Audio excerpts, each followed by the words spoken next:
ત્યાર પછીનો જે પ્રશ્ન છે ગૌસના નિયમના ઉપયોગો.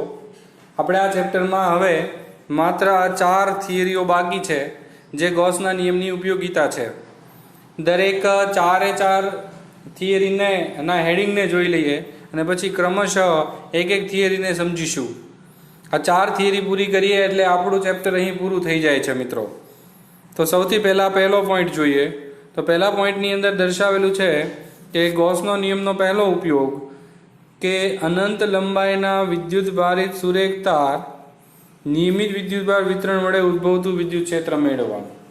એટલે કે ધારી લો કે આવો કોઈ તાર હોય અને તાર ઉપર આવી રીતે વિદ્યુતભાર વિતરિત થયેલો હોય નિયમિત રીતે, તો આપણે એનું વિદ્યુત ક્ષેત્ર શોધવું હોય તો ગૌસના નિયમનો ઉપયોગ કરી અને આપણે એનું સૂત્ર તારવી શકીએ છીએ. અને એ જે સૂત્ર તારવશું એ આપણને E = λ/2πε0 r આવું સમીકરણ મળવાનું છે મિત્રો. તો એ રીતે છે એ આપણે આની પછીની થિયરીમાં જોવાના છીએ, પરંતુ અત્યારે હાલ આ જે છે એ ગૌસના નિયમની પહેલી ઉપયોગિતા છે કે અનંત લંબાઈનો તાર હોય તો કોઈ પણ બિંદુએ આપણે વિદ્યુત ક્ષેત્ર શોધવું હોય, વિદ્યુત ભારિત તારથી કોઈ પણ અંતરે વિદ્યુત ક્ષેત્ર શોધવું હોય તો ગૌસના નિયમની મદદથી શોધી શકીએ છીએ. ત્યાર પછી બીજી ઉપયોગિતાની વાત કરીએ મિત્રો, તો અનંત લંબાઈના સમતલીય, એટલે દાખલા તરીકે આવું કોઈ સમતલ હોય, સમતલ ઉપર નિયમિત રીતે વિદ્યુતભાર વિતરિત થયેલો હોય અને એના લીધે કોઈ પણ બિંદુએ વિદ્યુત ક્ષેત્ર મારે શોધવું હોય તો ગૌસના નિયમની મદદથી એ આપણે આસાનીથી શોધી શકીએ છીએ. તો આ જે છે એ ગૌસના નિયમની બીજી ઉપયોગિતા છે કે અનંત વિસ્તારના સમતલીય સમાન વિદ્યુતભાર વિતરણ વડે ઉદ્ભવતું વિદ્યુત ક્ષેત્ર શોધવું. તો આ થઈ ગઈ બીજી ઉપયોગિતા. ત્યાર પછી ત્રીજી જે ઉપયોગિતા છે એ ગોલીય કવચ માટે છે મિત્રો, કે આવી કોઈ ગોલીય કવચ હોય, કવચ એટલે અંદર ખાલી હોય, ખાલી પડ જ હોય અને એની ઉપર આવી રીતે સમાન રીતે વિદ્યુતભાર વિતરિત થયેલો હોય, બરાબર. તો એના લીધે અંદરના ભાગમાં, બહારના ભાગમાં, સપાટી પર વિદ્યુત ક્ષેત્ર શોધવું હોય તો ગૌસના નિયમની મદદથી એ આપણે શોધી શકીએ છીએ. તો ઉપયોગિતા વાંચીએ તો વિદ્યુત ભારિત પાતળી ગોલીય કવચ વડે ઉદ્ભવતું વિદ્યુત ક્ષેત્ર મેળવવા. 3 સૂત્રો એમાં જોશું આપણે. અંદરના ભાગમાં વિદ્યુત ક્ષેત્ર, ગોલીય સપાટી પરનું વિદ્યુત ક્ષેત્ર અને ગોલીય સપાટીની બહારના ભાગમાં આવેલા બિંદુએ વિદ્યુત ક્ષેત્ર. ત્યાર પછી ચોથો પોઈન્ટ. ચોથા પોઈન્ટની અંદર આપણે આ જે ચોથો પોઈન્ટ છે એ આપણી થિયરીમાં નથી, પરંતુ એક દાખલો આપણને છેલ્લું ઉદાહરણ સ્વરૂપે આપેલો છે. તો એ આપણે જોઈએ. તો એમાં શું કહે છે કે સમાન વિદ્યુતભાર ઘનતાવાળો ગોળો લેવાનો. આ જે છે એક ગોળો આપણે લઈએ તો એ જે ગોળો છે એ સમાન વિદ્યુતભાર ઘનતા, એટલે કે અંદર પણ આવું દ્રવ્ય ભરેલું હોય તેવો ગોળો ધ્યાનમાં લેવાનો મિત્રો. અને આ ગોળાની સપાટી પર આવી રીતે વિદ્યુતભાર વિતરિત થયેલો હોય સમાન રીતે. તો એના લીધે અંદરના બિંદુએ, સપાટી પર અને બહારના બિંદુએ વિદ્યુત ક્ષેત્ર શોધવું હોય તો ગૌસના નિયમનો ઉપયોગ કરીને આપણે આરામથી શોધી શકીએ છીએ. તો એ થઈ ગઈ આપણી ચોથી ઉપયોગિતા, સમાન ઘનતાવાળો વિદ્યુત ભારિત ગોળો અને એના લીધે અંદર અને બહાર વિદ્યુત ક્ષેત્રો મેળવવા. પહેલું હતું એ રેખીય તાર માટે હતું, જ્યારે બીજું હતું એ કોઈ સમતલીય સપાટી માટે હતું, ત્રીજું ગોલીય કવચ માટે અને ચોથું ઘન ગોળા માટે. આ 4 થિયરી આપણે ભણવાની બાકી છે. ત્યારબાદ આપણે આ ચેપ્ટર છે એ પૂર્ણ જાહેર થશે. Thank you.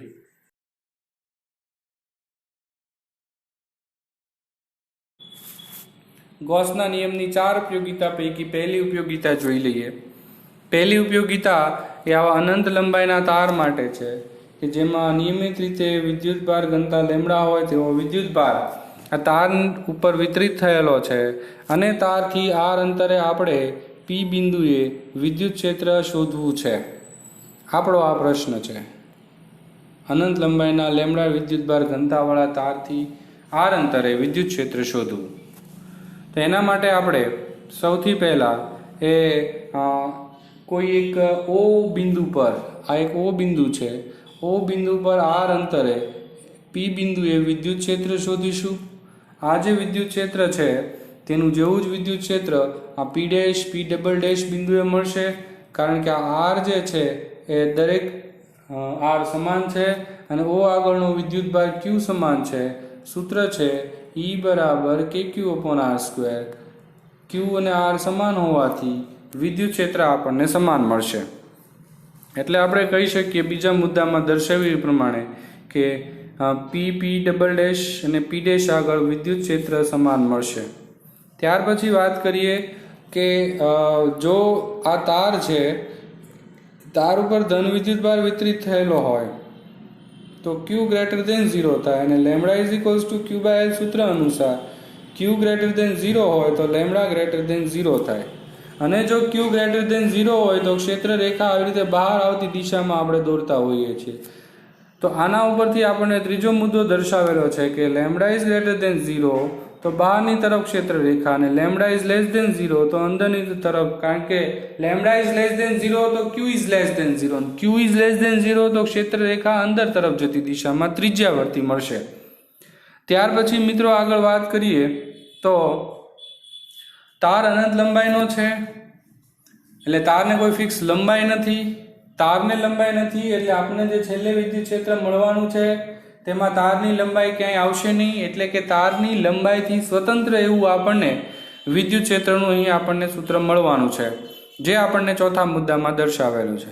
હવે સૂત્ર તારવવા માટે આપણે એ પાંચમા મુદ્દામાં ગૌસિયન સપાટી વિચારેલી છે, જે હું તમને અહીંયા સમજાવું છું. ધારી લો કે અનંત લંબાઈનો તાર છે, આને આપણે ઘેરવો છે, કોઈ બંધ પૃષ્ઠ વડે ઘેરવો છે. તો બંધ પૃષ્ઠ વડે ત્યારે જ ઘેરીએ કે જો આપણે આવી કોઈ નળાકાર સપાટી વિચારીએ તો આ તાર છે, આ નળાકાર વડે ઘેરી શકાય. તાર છે નળાકાર વડે ઘેરી શકાય તો બંધ ગાઉસિયન પૃષ્ઠ કે જે બી આકૃતિમાં ડોટેડ લાઇનથી દર્શાવેલું છે તેવું દોરી શકાય. અને તો આપણે ગૌસિયન પૃષ્ઠની મદદથી ગૌસના નિયમનો ઉપયોગ કરી અને વિદ્યુત ક્ષેત્ર છે એ તારવી શકીએ છીએ. એટલા માટે આપણે અહીં નળાકાર ગાઉસિયન પૃષ્ઠ વિચારેલું છે. હવે આ નળાકાર ગાઉસિયન પૃષ્ઠ જે વિચારેલું છે તેના અલગ અલગ બિંદુએ, એટલે કે પહેલાં આ સપાટી આગળ, પછી આ સપાટી આગળ ને પછી આ વક્ર સપાટી આગળ, આ ત્રણેય સપાટી આગળ કુલ ફ્લક્સ ગણીશું. સૌથી પહેલાં આપણે આ સપાટી માટે વિચાર કરીએ તો વિદ્યુત ક્ષેત્ર હું દોરું તો આ ડિરેક્શનમાં થાય, ત્રિજ્યાવર્તી બહારની તરફ, અને એની દિશા પૃષ્ઠને લંબ બહારની તરફ થશે. θ90 cos 90 0, ફ્લક્સના સૂત્રમાં આવે E1 cos 90 એટલે ફ્લક્સ 0, એટલે કે આ સપાટી સાથે સંકળાયેલું ફ્લક્સ 0 થશે. તેવી રીતે હું આના માટે વિચારું તો આ A છે, આ E છે, θ90 cos 90 0, ફ્લક્સ 0. ત્રણ સપાટી પૈકી બે સપાટી કે જે છેડાઓ પાસેની છે, આ એક અને આ બે, આ બંને સપાટી માટે બહાર નીકળતું ફ્લક્સ છે એ 0 છે. હવે વિચાર કરવાનો રહ્યો માત્ર આ એક જ સપાટી માટે. એના માટે આપણે જો A અને E દોરીએ તો બંને સેમ ડિરેક્શનમાં થશે. સેમ ડિરેક્શનમાં થશે એટલે સૂત્ર થશે φ Ea cos 0 cos 0 1, અને A એટલે નળાકાર L લંબાઈનો હોય તો 2πRL થશે ફ્લક્સનું સૂત્ર. તો આમ આપણને φ E × 2πRL આવું મળશે, જે આપણે નીચે જોઈ શકીએ છીએ. તો એ જ વસ્તુ દરેક અહીં દર્શાવેલી છે કે સૌથી પહેલાં બે છેડાઓ પાસે ફ્લક્સ 0 થાય છે, કારણ કે E લંબ S છે.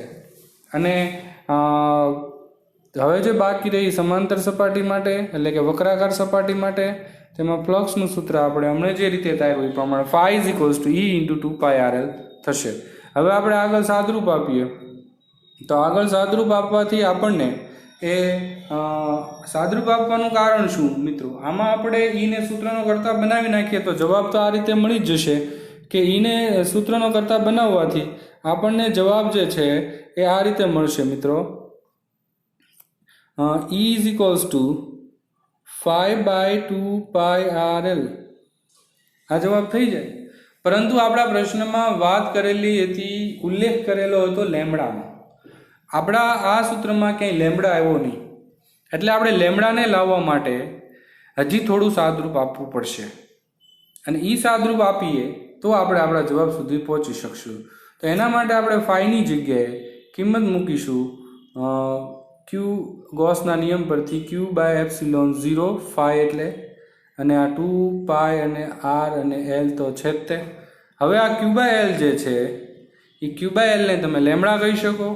સાદરૂપ આપશો એટલે મિત્રો આપણને આવું સમીકરણ મળી જશે. એ જે સમીકરણ મળે છે એ શું દર્શાવે છે તો કે કોઈ અનંત લંબાઈનો તાર હોય તેની પર વિદ્યુતભાર વિતરિત થયેલો હોય તેનાથી આર અંતરે વિદ્યુત ક્ષેત્ર શોધવું હોય તો એનું આ સૂત્ર છે. બહુ અગત્યનું સૂત્ર છે. ઘણા બધા MCQ દાખલાઓ છે. E = λ/2πε0r. એને કેના સ્વરૂપમાં પણ લખીએ તો આપણે E = 2k λ/r લખી શકીએ, કારણ કે k એટલે 1/4πε0 છે. એટલા માટે આ સમીકરણ ઉપરથી આપણે આ સમીકરણ લાવી શકીએ. સદિશ સ્વરૂપે લખીએ તો એની દિશા ત્રિજ્યાવર્તી બહારની તરફ છે એટલે n કેપ વડે દર્શાવવું પડે. વિદ્યુત ક્ષેત્ર સદિશ સ્વરૂપે λ/2πε0r n કેપ થશે. મિત્રો, આ સમીકરણ બધા ફરજિયાત યાદ રાખવાનું છે જેથી તમે MCQ સોલ્વ ઇઝીલી કરી શકો. નહીંતર અમુક બાળકો એવું કહેતા હોય છે કે ચેપ્ટરમાં આમ બધું સહેલું છે પણ જ્યારે બધા જ MCQ ભેગા આવે છે ત્યારે મિક્સ થઈ જાય છે. ક્યારે કયું સૂત્ર વાપરવું એ ખબર રહેતી નથી.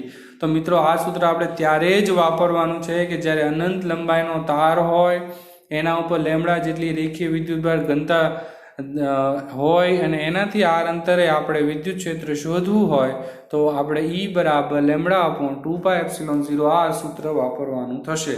બાકી કોઈ કેસમાં આ સૂત્ર વાપરવાનું થશે નહીં. ખાસ ધ્યાન રાખજો મિત્રો. આ સૂત્રમાં આપણને ક્યારેક માઇનસમાં પણ આન્સર મળે. એ ક્યારે આવી શકે કે જો આપણે અનંત લંબાઈનો જે તાર વિચારેલો છે એની ઉપર જે પૃષ્ઠ વિદ્યુતભાર ઘનતા લેમડા છે એ નેગેટિવ હોય, એટલે કે ચાર્જ જે છે તાર ઉપરનો એ માઇનસ ચાર્જ હોય, તો વિદ્યુત ક્ષેત્ર અંદર તરફ જતી દિશામાં મળે તો આ સૂત્ર માઇનસમાં પણ આવી શકે છે. જે આપણને અહીં છેલ્લા મુદ્દામાં લખેલું છે કે લેમડા ધન તો એ બહાર તરફ, લેમડા ઋણ તો એ અંદર તરફ. એટલે n કેપ અંદર કાં તો બહાર તરફ જતી દિશામાં મળશે. લેમડા >0 હોય તો n કેપ બહાર તરફ, લેમડા <0 તો n કેપ અંદર તરફ મળશે. આમ આપણે આ પ્રશ્નને એ સમજી શક્યા. નળાકાર વિચારો, બે છેડા પાસે ફ્લક્સ 0 મેળવ્યું, વક્રાકાર સપાટી પાસે ફ્લક્સ આપણે ϕ = EA પ્રમાણે મેળવ્યું. સાદરૂપ આપવાથી E = λ/2πε0r મેળવી શક્યા. અને દિશા માટે આપણે વાત કરી તો એ ત્રિજ્યાવર્તી બહાર કાં તો અંદર તરફ જતી દિશામાં મળી. જો λ <0 તો ત્રિજ્યાવર્તી બહાર તરફ વિદ્યુત ક્ષેત્ર, અને જો λ <0 તો વિદ્યુત ક્ષેત્ર ત્રિજ્યાવર્તી દિશામાં અંદર તરફ મળ્યું. Thank you.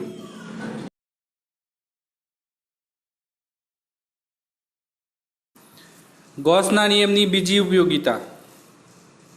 પહેલી ઉપયોગિતામાં આપણે અનંત લંબાઈના તાર માટે આર અંતરે P બિંદુએ વિદ્યુત ક્ષેત્ર શોધ્યું હતું. બીજી ઉપયોગિતામાં અહીં આપણને એક સમતલીય પદાર્થ આપેલો છે. આ આપણો એક સમતલીય પદાર્થ છે અને પદાર્થથી આપેલા અંતરે આપણે વિદ્યુત ક્ષેત્ર શોધવાનું છે. સમતલીય પદાર્થ માટે આપણે જાણીએ છીએ કે પૃષ્ઠ વિદ્યુતભાર ઘનતાનું સૂત્ર એ આપણે આ રીતે લખી શકીએ: σ = Q/A. ઓલામાં આપણે λ = Q/L લખ્યું હતું, તો આ કેસમાં Q/A થશે, કારણ કે અહીં સમતલીય પદાર્થ છે જેને લંબાઈ ન હોય તેને ક્ષેત્રફળ હોય, એટલા માટે આપણે સિગ્માવાળો કન્સેપ્ટ યુઝ કરવાનો થશે. તો આપણો પ્રશ્ન છે મિત્રો, સમાન રીતે સમતલીય વિદ્યુત ભારિત અનંત લંબાઈ ના કોઈ પૃષ્ઠને લીધે આપેલા બિંદુએ વિદ્યુત ક્ષેત્ર શોધવું. તો ટૂંકમાં અહીં આપણો પ્રશ્ન સમતલ પદાર્થ માટે છે. એવો સમતલીય પદાર્થ કે જેના ઉપર વિદ્યુત ભાર વિતરિત થયેલો હોય, એનાથી P બિંદુએ આપણે વિદ્યુત ક્ષેત્ર શોધવાનું છે. હવે એના માટે આપણે શું કરવું પડે, તો કે ઓલાની જેમ જ તે કે આ સમતલીય પદાર્થને આપણે કોઈ બંધ પૃષ્ઠ વડે ઘેરવો પડે, ગાઉસિયન પૃષ્ઠ વિચારવું પડે, અને એ ગાઉસિયન પૃષ્ઠના આધારે ગૌસના નિયમનો ઉપયોગ કરી અને વિદ્યુત ક્ષેત્ર શોધી શકીએ. મિત્રો, આના માટે જો આપણે વિદ્યુત ક્ષેત્ર રેખા દોરીએ તો ધનમાંથી બહાર આવતી દિશા, અહીં ધનમાંથી બહાર આવતી દિશા, તો ઈની દિશા આપણે આ રીતે દોરી શકીએ, જે અહીં આપણને આકૃતિમાં દર્શાવેલી છે, બંને ઈની દિશા. તો અહીં આપણે હવે ગાઉસિયન સમતલ જે વિચારવાની વાત છે એમાં આપણે સમઘન ગાઉસિયન પૃષ્ઠ વિચારીશું કે જેનો આડછેદનું ક્ષેત્રફળ A હોય તેવું સમઘન ગાઉસિયન પૃષ્ઠ વિચારીશું, અને એ ગાઉસિયન પૃષ્ઠના આધારે આપણે આપણા પ્રશ્નને સોલ્વ કરીશું. અને એ વાતની સ્પષ્ટતા કરી લઈએ કે આપણું જે સમતલ છે એ YZ સમતલમાં છે, અને એનો ક્ષેત્રફળ સદિશ એ એક્સ દિશામાં છે। આ આપણે જો એનો ક્ષેત્રફળ સદિશ દોરીએ તો આમ દોરવો પડે અને આના માટે આમ દોરવો પડે। વિદ્યુત ક્ષેત્ર પણ ધન એક્સ અને ઋણ એક્સ દિશામાં અસ્તિત્વ ધરાવે છે। ત્યાર પછી જો વાત કરીએ તો હવે આવા કોઈ સમઘનનો જો વિચાર કર્યો હોય, આ એક સમઘન વિચાર્યું છે, સમઘનની પહેલાં આ સપાટી ને પછી આ સપાટી માટે ફ્લક્સ વિચારીએ। તો સૌ પહેલાં 1 નંબરની સપાટી માટે ફ્લક્સ વિચારીએ તો આ થઈ ગઈ એની દિશા અને ઈ દિશા ઈની છે, cos 0 1 થશે, ફ્લક્સનું સૂત્ર થશે EA। સેમ એવી રીતે અહીં એની દિશા ઈની દિશા બે સેમ ડિરેક્શન cos 0 1, એટલે બીજી સપાટી માટે ફ્લક્સ થશે EA। આ E1 અને φ1 અને φ2 માટે EA અને EA આમ બે ફ્લક્સ મળ્યા। આ ઉપરની સપાટી માટે આ થઈ ગયું એની દિશા, આ થઈ ગઈ ઈની દિશા, બંને વચ્ચે ખૂણો 90નો cos 90 0 ફ્લક્સ 0, એટલે આપણે એવું કહી શકીએ કે આપણને જે માત્ર ફ્લક્સ મળવાનું છે એ આ એક અને આ બે સપાટીમાંથી જ બહાર આવતું ફ્લક્સ મળવાનું છે, બાકીની બધી જ સપાટીઓ માટે ફ્લક્સ શૂન્ય થશે। તો એના આધારે આપણે કેલ્ક્યુલેશન કરીએ તો આપણને નીચે પ્રમાણે કેલ્ક્યુલેશન મળશે કે ટોટલ જે ફ્લક્સ મળ્યું છે એ ટોટલ ફ્લક્સ આપણને 2EA થશે, કારણ કે એક સમતલમાંથી EA અને સમતલ નંબર 2 માંથી EA, એમ ટોટલ 2EA જેટલું ફ્લક્સ મળ્યું। તો 2EA જેટલા ફ્લક્સ માટે હવે આપણે એનું ગૌસના નિયમ પ્રમાણે સાદરૂપ આપીએ તો મિત્રો આ રીતે આપણે સાદરૂપ આપી શકીએ છીએ। તો સાદરૂપ છે એ આપણે આ રીતે આપી શકીએ, ધ્યાન રાખજો મિત્રો, ખાસ હું અહીં સાદરૂપ આપું છું।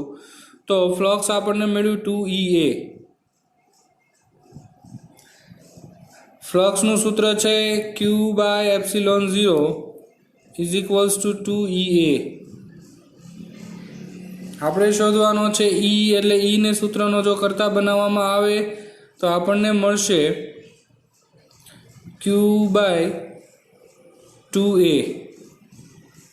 પરંતુ આપણે જે જવાબ લાવવો છે એ જવાબ આપણે સિગ્માના સ્વરૂપમાં લાવવો હોય તો હજી સાદરૂપ આપીએ તો આપણે આવું સાદરૂપ આપી શકીએ મિત્રો, E = Q એટલે શું લખી શકાય, તો કે આપણે જાણીએ છીએ કે સિગ્મા = Q/A છે। તો Qને જો કરતા બનાવવામાં આવે તો સિગ્મા × A લખી શકાય, આ 2 આ A, આવું આપણે સાદરૂપ છે એ આપી શકીએ છીએ। અને ત્યાર પછી મિત્રો આ કિંમત ઉપરના સમીકરણમાં મૂકીએ ઈની કિંમત, આજે આપણને ઈની કિંમત મળી છે એ કિંમત આપણે આમાં મૂકીએ અને ક્યુની જગ્યાએ કિંમત આવી સિગ્મા એ મૂકીએ એટલે આપણને ફાઇનલ આન્સર છે એ σ/2ε0 મળી જશે। તો આ રીતે છે એ આપણે આપણું સાદરૂપ છે આપીને સાદરૂપના આધારે ઈનું સૂત્ર આ રીતે મેળવી શકીએ છીએ, E = σ/2ε0 n। આમ આપણને મૂલ્ય મળી ગયું। હવે વાત કરીએ દિશાની, તો દિશા દર્શાવવા માટે અહીં n દર્શાવેલો છે। હમણાં આપણે જોયું હતું તે જ રીતે n છે એ વિદ્યુત ક્ષેત્રની દિશા દર્શાવે છે। જો સિગ્મા ધન હોય એટલે કે પૃષ્ઠ વિદ્યુતભાર જે ઘનતા છે એ ધન હોય તો ક્ષેત્ર રેખા બહાર તરફ મળશે એટલે કે E ધન મળશે। સિગ્મા ઋણ તો ક્ષેત્ર અંદર તરફ જતી દિશામાં હશે એટલે ત્રિજ્યાવર્તી અંદર તરફ E દોરવો પડે અને Eની કિંમત આપણને જે આ Eનું મળશે કિંમત E માઇનસમાં મળશે। તો આમ હમણાં જે આપણે અનંત લંબાઈના તાર માટે જોયું હતું કે λ > 0 તો E પ્લસ મળે, λ < 0 તો E માઇનસ મળે, એમ અહીંયા પણ સિગ્મા > 0 તો E પ્લસ મળશે અને સિગ્મા < 0 તો E માઇનસ મળશે। આમ આપણે સેમ કન્સેપ્ટ વિચાર્યો છે, ઓલામાં નળાકાર વિચાર્યો હતો તો અહીંયા સમઘન વિચારેલો છે અને એના આધારે ગૌસના નિયમનો ઉપયોગ કરી અને આપણે આ સૂત્ર તારવ્યું છે। મિત્રો આ સૂત્ર આપણે ક્યારે વાપરવાનું છે એ ખાસ ધ્યાન રાખજો। એકવાર કહી દઉં છું તમને કે આ સૂત્ર આપણે અનંત લંબાઈના કોઈ સિગ્મા જેટલી પૃષ્ઠ વિદ્યુતભાર ઘનતા ધરાવતું સમતલ હોય અને એનાથી કોઈ પણ અંતરે વિદ્યુત ક્ષેત્ર શોધવું હોય તો ત્યારે તમે આ સૂત્ર વાપરી શકો. આકૃતિ દોરીને સમજાવવાનો પ્રયત્ન કરું તો આ સિગ્મા જેટલી પૃષ્ઠ વિદ્યુતભાર ઘનતા ધરાવતું સમતલ અનંત લંબાઈનું અને એનાથી કોઈ પણ બિંદુએ વિદ્યુત ક્ષેત્ર શોધવું હોય તો એના માટે આપણે આ સૂત્ર વાપરવાનું થશે. મિત્રો, આ સૂત્રમાં ક્યાંય લંબાઈ કે ક્ષેત્રફળ આવતું નથી, માત્ર ને માત્ર સિગ્મા આવે છે. એટલે કે આ જે સૂત્ર છે એ સિગ્મા ઉપર ડિપેન્ડન્ટ છે, અંતર ઉપર આધારિત નથી. પૃષ્ઠથી ગમે તે અંતરે વિદ્યુત ક્ષેત્ર સમાન હશે અને એ છે સિગ્મા અપોન 2ε0 જેટલું. આમ આપણે ગૌસના નિયમની બીજી ઉપયોગિતા છે એ પણ આપણે પૂર્ણ કરી. આના પણ ઘણા બધા MCQ દાખલા છે. ખાસ ધ્યાન રાખજો મિત્રો, ક્યારે કયું સૂત્ર વાપરવું એ કયો કોન્સેપ્ટ છે એના ઉપરથી નક્કી થાય.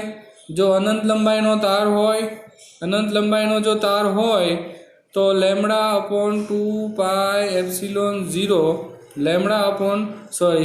અનંત લંબાઈનો જો તાર હોય તો એનું સૂત્ર છે E બરાબર લેમડા અપોન 2πε0r સૂત્ર છે.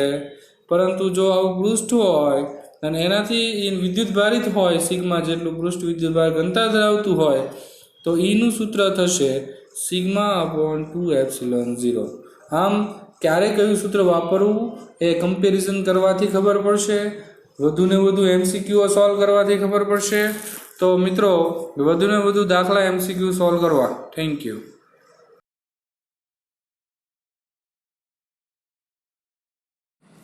ગૌસના નિયમની ત્રીજી ઉપયોગિતા.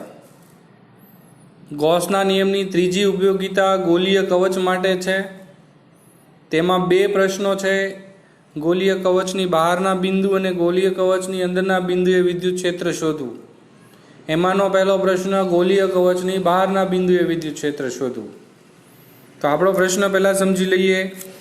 સમાન વિદ્યુત ભારિત પાતળી ગોલીય કવચ છે મિત્રો. કવચનો મતલબ એવો થાય કે અંદર પોલો હોય અને માત્ર સપાટી જ હોય અને એના બહારના બિંદુએ વિદ્યુત ક્ષેત્ર આપણે શોધવાનું છે, તેનું સૂત્ર આપણે તારવવાનું છે. તો મિત્રો, આપણે એના માટે સૌથી પહેલાં ખાસ ધ્યાન રાખજો, પ્રશ્ન ગોલીય કવચનો છે અને બહારના બિંદુએ સૂત્ર તારવીએ છીએ. વિદ્યુત ક્ષેત્ર શોધવાનું છે, ગૌસના નિયમનો ઉપયોગ કરવાનો છે. આની પછીનો પ્રશ્ન આવશે ગોલીય કવચ માટે પણ અંદરના બિંદુએ ગૌસના નિયમનો ઉપયોગ કરીને વિદ્યુત ક્ષેત્ર શોધીશું. હાલ પૂરતું આપણે બહારના બિંદુ માટે વિચાર કરીએ. તો હું તમને થોડું આકૃતિથી સમજાવવાની ટ્રાય કરું છું. મિત્રો, ખાસ ધ્યાન રાખજો. અહીં જે છે એ એક ગોલીય કવચ છે. ગોલીય કવચ ઉપરનો આવો વિદ્યુત ભાર છે એ નિયમિત રીતે વિતરિત થયેલો છે. નિયમિત રીતે વિદ્યુત ભાર વિતરિત થયેલો છે અને આપણા P બિંદુ બહારના ભાગમાં આવેલું છે. અને P બિંદુએ આપણે વિદ્યુત ક્ષેત્ર શોધવું છે. આ કવચના વિદ્યુત ભારના લીધે અહીં વિદ્યુત ક્ષેત્ર હોવાનું, અને એ શોધવા માટે આપણે આવું ગાઉસિયન પૃષ્ઠ વિચારવાનું થશે. અને એ ગાઉસિયન પૃષ્ઠની અંદર ઘેરાયેલો આ વિદ્યુત ભાર થયો અને એ વિદ્યુત ભારના લીધે આપણે વિદ્યુત ક્ષેત્ર સુધી પહોંચવાના છીએ. તો આમ આપણે ગાઉસના નિયમનો ઉપયોગ કરી અને બહારના બિંદુએ વિદ્યુત ક્ષેત્ર આકૃતિની મદદથી શોધી શકીશું, જે આપણે અહીં બાજુની આકૃતિમાં જોઈ શકીએ છીએ. બાજુની આકૃતિમાં સેમ વસ્તુ દર્શાવેલી છે. આ ગોલીય કવચ છે, આ P બિંદુ છે અને આપણે અહીંયા વિદ્યુત ક્ષેત્ર શોધવાનું છે. ત્યાર પછી મિત્રો આગળ વધીએ કે અહીં જે આપણી ગોલીય કવચ છે તેની લાક્ષણિકતાની વાત કરીએ તો એ R ત્રિજ્યાની છે અને પૃષ્ઠ ઘનતા સિગ્મા જેટલી, એટલે કે વિદ્યુત ભારિત ગોલીય કવચ છે. R અંતરે P બિંદુ છે અને ત્યાં આપણે વિદ્યુત ક્ષેત્ર શોધવાનું છે. ગાઉસિયન સપાટી જે વિચારશું એ સ્મોલ r અંતરે વિચારશું અને એ ગોળાકાર હશે. હવે ખાસ ધ્યાન રાખજો મિત્રો, હવે આપણે જે વાત કરવાના છીએ ફ્લક્સ માટે. તો ફ્લક્સ માટે પહેલાં ની દિશા દોરીએ. તો આ થઈ ગઈ ની દિશા, આ થઈ ગઈ ની દિશા. બે સેમ ડિરેક્શન છે. ફ્લક્સનું સૂત્ર વાપરીએ તો ફ્લક્સનું સૂત્ર થશે EA cos θ0 cos 0 1. એટલે આપણે ϕ EA એવું સૂત્ર લખી શકીશું. હવે આપણે આ EA નો ઉપયોગ કરી અને આપણે આપણા સૂત્ર તરફ આગળ વધવાનું છે અને આવા અહીંયા જે આપણે પી બિંદુએ ખંડ વિચારીશું એટલે સૂત્ર છે ઈ ડેલ્ટા એસ મળશે, કારણ કે આપણને નાના પૃષ્ઠખંડનું ક્ષેત્રફળ આમાં મૂકવાનું થાય એટલે phi is equals to E delta S સૂત્ર આપણને આ પી બિંદુએ રહેલા ખંડ માટે બહાર આવતું ફ્લક્સ થશે. હવે મિત્રો આગળ વધીએ તો આખા ગોળા માટે કેવી રીતે આપણે આગળ વધી શકીએ, તો એ અહીંયા દર્શાવેલું છે કે આપણે જે લઈ આવ્યા છીએ આ સૂત્ર છે ઈ ડેલ્ટા એસ ફ્લક્સ બરાબર ફ્લક્સનું સૂત્ર phi is equals to E A cos theta ઉપરથી, એટલે આપણને આ સૂત્ર મળી ગયું છે phi is equals to E S. હવે આપણે આગળ વધીએ, સાદરૂપ આપીએ, તો હું સાદરૂપ આપું છું મિત્રો, ધ્યાન રાખજો. ફાઈનું આપણે સૂત્ર લઈ આવ્યા છીએ phi is equals to E S અથવા ઈ એ એટલે શું કહ્યું તો કે જે બહારનું આર અંતરે વિદ્યુત ક્ષેત્ર શોધવાનું છે, એટલે આપણને જે આર અંતરે જે ગોળો વિચાર્યો છે ગાઉસિયન પૃષ્ઠ એનું આપણે સૂત્ર મૂકવું પડે, એનું ક્ષેત્રફળ મૂકવું પડે, જે થશે 4πr² phi is equals two. તો આમ આપણને phi is equals to E into 4πr² મળ્યું. હવે આપણે આગળ હજી સાદરૂપ આપીએ તો આપણે આપણો જે જવાબ લાવવાનો છે એ ક્યુના ટર્મમાં લાવવાનો છે. ક્યુના ટર્મમાં લાવવો છે એટલે આપણે આવું લખી શકીએ કે ફાઈ ની જગ્યાએ આપણે Q/ε0 લખી શકીએ, E ઇન્ટુ 4πr². બીજું આપણે સિગ્માના ટર્મમાં પણ જવાબ લાવવાનો થશે, એટલે હજી થોડું સાદરૂપ આપવું પડે. હજી થોડું સાદરૂપ આપવા માટે આપણે સિગ્માના ટર્મમાં જવાબ લાવવાનો થાય. તો આપણે સાદરૂપ આપીએ તો હું આપું છું મિત્રો, ધ્યાન રાખજો. સાદરૂપ sigma is equals to Q/4πr², Q/a ઉપરથી ગોળા માટે લખી શકીએ. ક્યુને સબ્જેક્ટ કરીએ એટલે આપણે ક્યુની જગ્યાએ આપણે આવી કિંમત મૂકી શકીએ, સિગ્મા ઇન્ટુ 4πr² અપોન ε0 બરાબર 4πr². બંને બાજુ 4π કેન્સલ થઈ જશે. આ ઈ જે છે એ તો એમને એમ છે જ તે. ઈને સૂત્રનો કરતા બનાવીએ એટલે આ સમીકરણ આપણે આમ લખી શકીએ, ઈ બરાબર 4π તો કેન્સલ થઈ ગયા છે એટલે અહીંયા વધે છે સિગ્મા અપોન ε0 r², અને આ r² સ્મોલ r² છે એ છેદમાં જશે, એટલે આવું આપણને એક સૂત્ર મળી જશે સાદરૂપ આપવાથી. હવે મિત્રો એ જોઈ લઈએ કે એ લોકોએ કઈ રીતે સાદરૂપ આપેલું છે. તો આપણે જોઈ શકીએ છીએ કે આપણી જેવું જ સૂત્ર એ લોકો લાવ્યા છે. અહીં E બરાબર સિગ્મા r² ε0 સ્મોલ r². તો આમ આપણે સાદરૂપ આપવાથી આ રીતે સૂત્ર લાવી શકીએ. આ થઈ ગયું સિગ્માના ટર્મમાં આ સૂત્ર.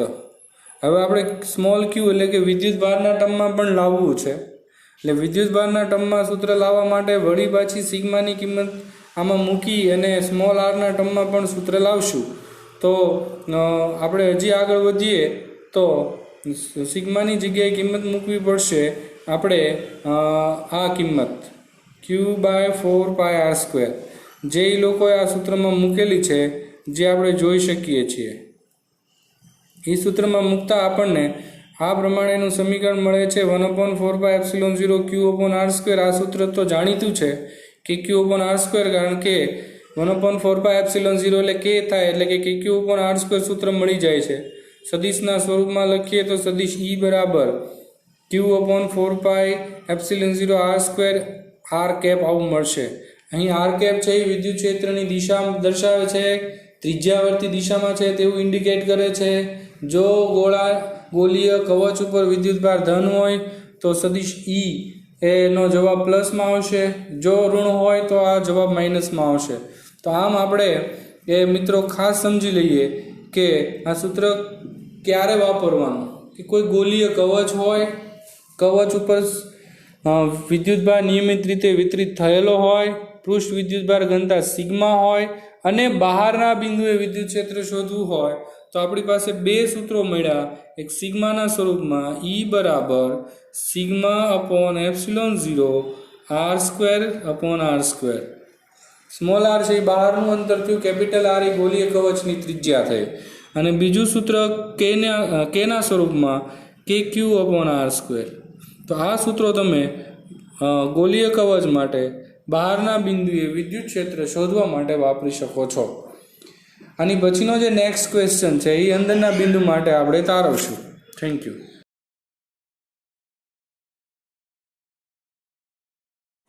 ગોલીય કવચની અંદરના વિસ્તારમાં અંદરના કોઈ બિંદુએ વિદ્યુત ક્ષેત્ર શોધવાનું સૂત્ર આપણે હવે તારવવાના છીએ. ગૌસના નિયમનો ઉપયોગ કરી સમાન રીતે વિદ્યુત ભારિત પાતળી ગોળાકાર કવચના લીધે અંદરના બિંદુએ ઉદ્ભવતા વિદ્યુત ક્ષેત્રનું સૂત્ર મેળવો, આવો આપણો પ્રશ્ન છે. બહારના બિંદુ માટે અગાઉ જોઈ ગયા છીએ, અંદરના બિંદુ માટે સેમ વસ્તુ છે. બહુ સરળ દાખલો છે, બહુ સરળ પ્રશ્ન છે. સૌ પહેલાં આપણે આકૃતિ સમજી લઈએ મિત્રો, ખાસ ધ્યાન રાખજો આકૃતિમાં. તો આ એક સૌ પહેલાં હું ગોલીય કવચ દોરું છું, જેની પૃષ્ઠ વિદ્યુતભાર ઘનતા નિયમિત રીતે તેની સપાટી પર વિતરિત થયેલી છે. અંદરના બિંદુએ અંદર એક P બિંદુ છે, અને P બિંદુએ આપણે વિદ્યુત ક્ષેત્ર શોધવું છે. તો આપણે આવું એક ગાઉસિયન પૃષ્ઠ વિચારવું પડશે, અને આપણે ગાઉસિયન પૃષ્ઠ વિચારીએ એટલે આપણને વિદ્યુત ક્ષેત્ર છે એ મળી જશે. સેમ વસ્તુ આપણને અહીં આકૃતિમાં બાજુમાં જોઈ શકાય છે, કે જેમાં આ જે બહાર દોરેલું છે એ આપણું ગોલીય કવચ છે, અને અંદરના બિંદુએ આપણે P બિંદુએ વિદ્યુત ક્ષેત્ર શોધવાનું છે. ત્યાં ડોટેડ લાઇનથી ગાઉસિયન સપાટી દોરેલી છે. મિત્રો અહીં આપણે જે શોધવાનું છે એ P બિંદુએ શોધવાનું છે, એટલે ગાઉસિયન સપાટી P બિંદુએ દોરવી પડે. અહીંની આકૃતિમાં થોડી ભૂલ હોય એવું લાગે છે, કે એણે જે ગાઉસિયન સપાટી દર્શાવેલી છે એ તો ગોલીય કવચને જ દર્શાવેલી, ખરેખર અહીંયા અંદર હોય. આ છે એ ગાઉસિયન સપાટી છે મિત્રો, એટલે થોડું કરેક્શન કરી લેવું. ત્યાર પછી હવે આગળ વધીએ તો સૂત્રની તારવણી તરફ. તો સૂત્રની તારવણીમાં હમણાં જે રીતે આપણે સૂત્ર તારવ્યું હતું સેમ એ જ રીતે આપણે સૂત્ર તારવવાના છીએ. P બિંદુએ ગાઉસિયન સપાટી વિચારીશું, phi = E cos θ સૂત્ર વાપરીશું, અને આપણે આપણા જવાબ સુધી પહોંચીશું. મિત્રો આપણે જોઈ ગયા છીએ કે ફ્લક્સનું સૂત્ર છે Q/, થોડું સાદુરૂપ આપીને સમજાવી દઉં. પહેલાં આપણે જાણીએ છીએ કે ફ્લક્સનું જે સૂત્ર છે phi = Q/ε0, એકચ્યુઅલી σQ/ε0, પરંતુ અહીં σQ આપણી આકૃતિમાં આપણે જોયું હતું કે આપણી ગૌસિયન સપાટી અંદર હતી, કવચની અંદર, અને વિદ્યુતભાર બધો તો સપાટી પર હતો. એટલે કે કવચની અંદર કોઈ પણ પ્રકારનો એટલે કે ગૌસિયન સપાટીની અંદર કોઈ પણ પ્રકારનો વિદ્યુતભાર ઘેરાયેલો જ નહોતો. એટલે આપણે કહી શકીએ કે σQ 0, એટલે કે phi = 0, એટલે કે ફ્લક્સ જ 0 મળશે. ફ્લક્સ 0 મળશે એટલે આપણે સાદુરૂપ આપીએ હજી આગળ, તો આપણે આવું લખી શકીએ phi = Ea છે, A × E અથવા તો Ea. phi જ 0 હોય તો E પણ આપણને 0 મળે. તો આના ઉપરથી આપણે બહુ સિમ્પલી કહી શકીએ કે ગોલીય કવચ હોય તો એની અંદરના વિસ્તારમાં વિદ્યુત ક્ષેત્ર 0 હોય છે, કારણ કે અંદરનું બિંદુ છે એટલે વિદ્યુતભાર એના વડે કોઈ ઘેરાતો નથી, વિદ્યુતભાર ગૌસિયન સપાટીની અંદર હોતો નથી. ફ્લક્સ 0 થાય એટલે E 0 થાય છે, જે હવે આપણે આપણી આકૃતિ પરથી જોશું. ધ્યાન રાખજો મિત્રો કે આપણને જે અહીં કહેવામાં આવ્યું છે એ ગૌસિયન સપાટી હું તમને દર્શાવું છું. આ ગૌસિયન સપાટી છે. એ જે મેં રાઉન્ડ કર્યું છે એની અંદર કોઈ પણ પ્રકારનો વિદ્યુતભાર નથી મિત્રો. બધો વિદ્યુતભાર તો અહીં વિતરિત થયેલો છે ઉપર. અંદરના ભાગમાં કોઈ વિદ્યુતભાર જ નથી. અંદર વિદ્યુતભાર નથી એટલે ઘેરાયેલો જે વિદ્યુતભાર છે σQ એ તો 0 થશે. σQ 0 થયો એટલે આપણે કહી શકીએ કે ફ્લક્સ 0 થયું, એટલે કહી શકીએ કે E 0 થયું. આમ આપણે કહી શકીએ કે ગોલીય કવચની અંદરના વિસ્તારમાં વિદ્યુત ક્ષેત્ર એ 0 થશે, જે લોકો અહીં આપણને આપેલું છે. 2 માર્કમાં પૂછાયો સરસ પ્રશ્ન છે. ગોલીય કવચની અંદરના બિંદુએ વિદ્યુત ક્ષેત્ર શોધવાનું સૂત્ર તારવો તો એ 0 આવશે. r ઇઝ લેસ ધેન 0 માટે પણ પૂછી શકે છે. એટલે ખાસ ધ્યાન રાખજો મિત્રો, ઘણા બધા MCQમાં આ કન્સેપ્ટનો ઉપયોગ આવે છે. બહારના બિંદુ માટે kq/r² સૂત્ર મેળવ્યું ને અંદરના બિંદુએ વિદ્યુત ક્ષેત્ર 0 મેળવ્યું. તો આમ ગોલીય કવચ માટે આપણે ગૌસના નિયમનો ઉપયોગ કરી અને કન્સેપ્ટ છે એ સમજી શક્યા. Thank you.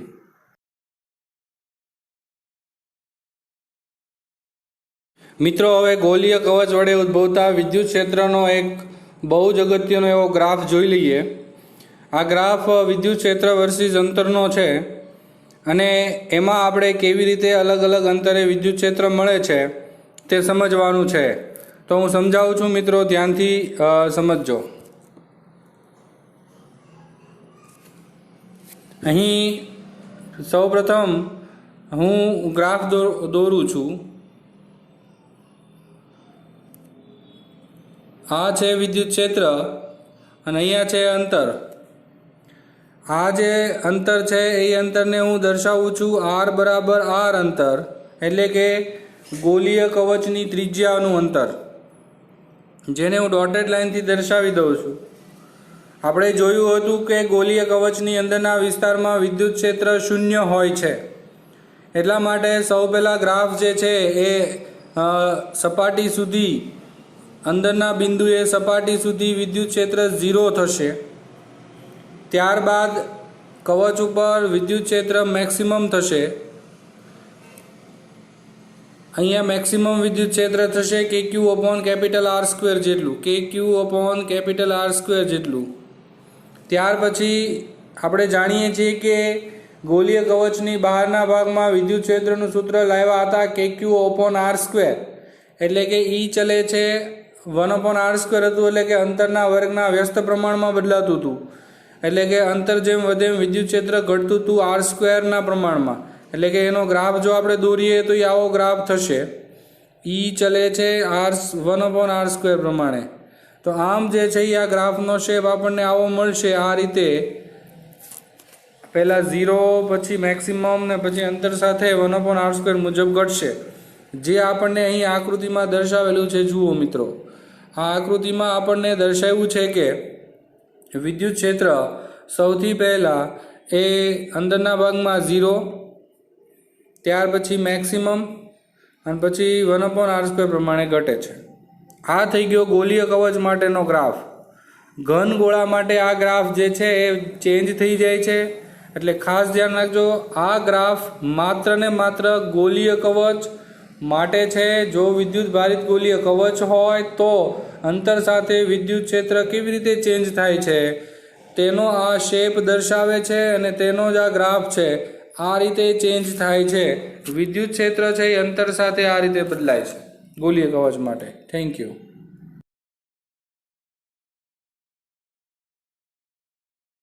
ત્યાર પછીનો છેલ્લો પ્રશ્ન. હવે આપણે ઘન ગોળો લેવાનો છે અને ઘન ગોળાની બહારના વિસ્તારમાં વિદ્યુત ક્ષેત્ર શોધવાનું સૂત્ર તારવવાનું છે.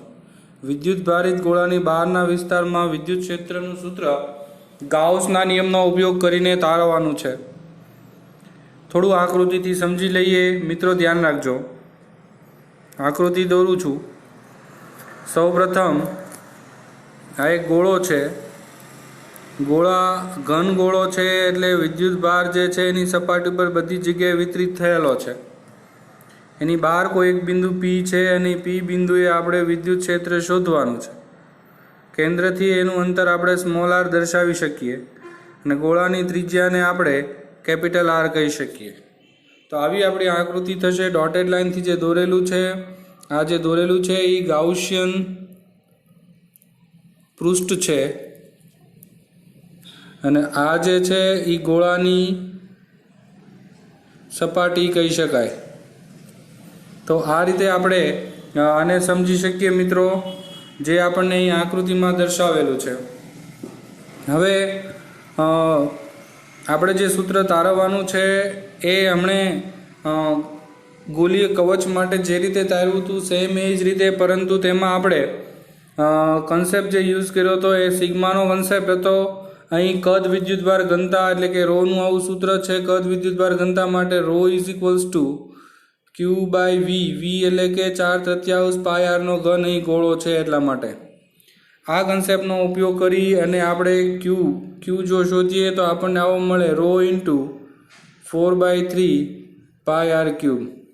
તો આ રીતે આપણે એ વિદ્યુતભાર શોધી શકીએ જે એ લોકોએ અહીં લાવેલા છે કે જે ગોળાની સપાટી પર વિદ્યુતભાર છે એ ρ ઇન્ટુ 4/3 પાય આર ક્યુબ જેટલો છે।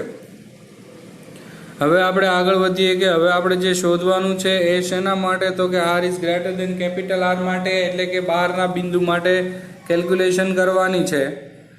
હવે ગૌસના નિયમનો ઉપયોગ કરી અને એ કેલ્ક્યુલેશન આપણે કરીશું અને સૂત્રની તારવણી છે એ આપણે કરવાના છીએ। તો સૌપ્રથમ સૂત્રની તારવણી કરું છું, ધ્યાન રાખજો મિત્રો। ફ્લક્સનું સૂત્ર છે phi = EA cos θ, cos 0 1 છે એટલે એ કોસ લખતો નથી, ઈ એમને રહેશે, ક્યુ એટલે થશે 4 પાય, આપણે જે અંતરે વિદ્યુત ક્ષેત્ર શોધવાનું તેનું ક્ષેત્રફળ 4 પાય આર સ્ક્વેર, એટલે આપણને ફ્લક્સનું આવું સૂત્ર મળશે।